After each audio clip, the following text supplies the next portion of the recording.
Please help me welcome Phyllis Unrau.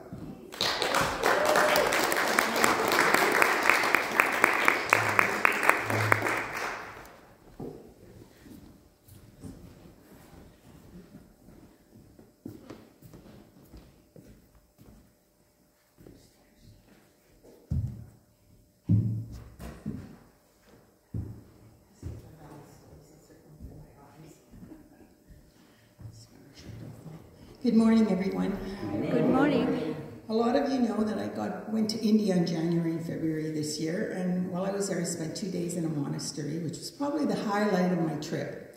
And while I was there, I bought the book, The Heart of the Buddha's Teaching, Transforming Suffering into Peace, Joy, and Liberation by Thich Nhat Hanh.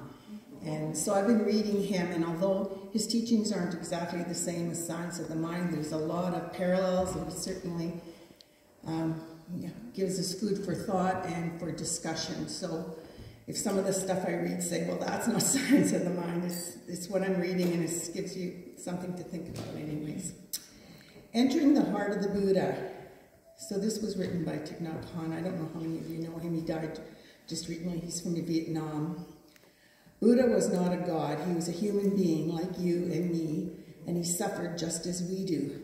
If we go to the Buddha with our hearts open, he will look at us, his eyes filled with compassion, and say, because there is suffering in your heart, it is possible for you to enter my heart. Please don't think that because you are unhappy, because there is pain in your heart, that you cannot go to the Buddha. It is exactly because there is pain in your heart that communication is possible. Your suffering and my suffering are the basic conditions for us to enter the Buddha's heart and for the Buddha to enter our hearts. For 45 years, the Buddha said over and over again, I teach only suffering and transformation of suffering. When we recognize and acknowledge our own suffering, the Buddha, which means the Buddha in us, will look at it, discover what has brought it about, and prescribe a course of action that can transform it into peace, joy, and liberation. Suffering is the means the Buddha uses to liberate himself, and it is also the means by which we can become free. The ocean of suffering is immense, but if you turn around, you can see land.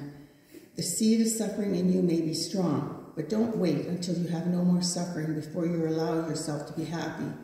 When one tree in the garden is sick, you have to care for it, but don't overlook all of the healthy trees. Even while you have pain in your heart, you can enjoy the many wonders of life, the beautiful sunset, the smile of a child, the many flowers and trees. To suffer is not enough. Please don't be imprisoned by your suffering. If you have experienced hunger, you know that having food is a miracle. If you have suffered from the cold, you know the preciousness of being warm. When you have suffered, you know how to appreciate the elements of paradise that are present. If you dwell only in your suffering, you will miss the paradise.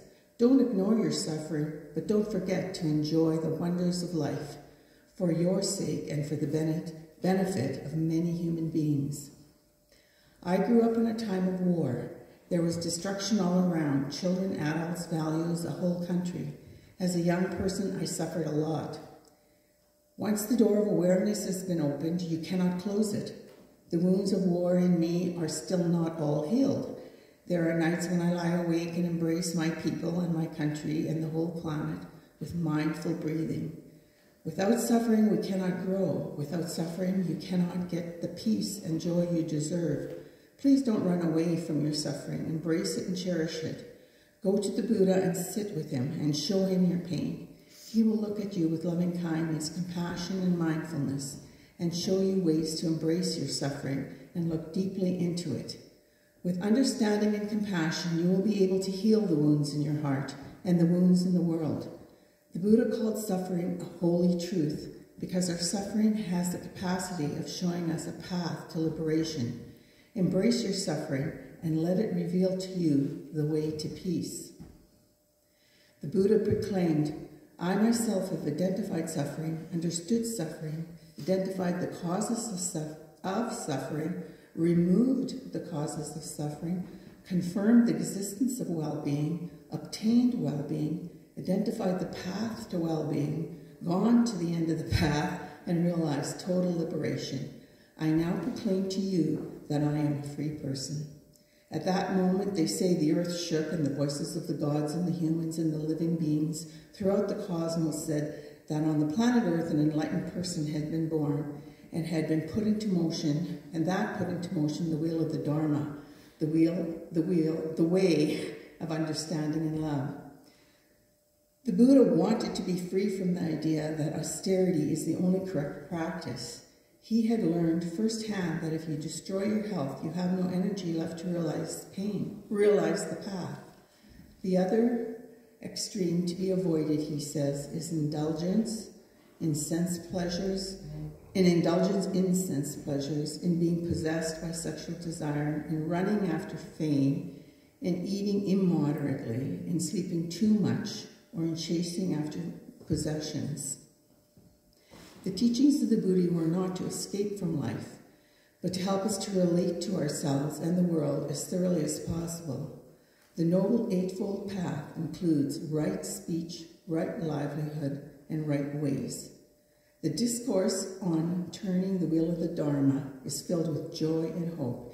It teaches us to recognize suffering as suffering and to transform our suffering into mindfulness, compassion, peace, and liberation. Thank you.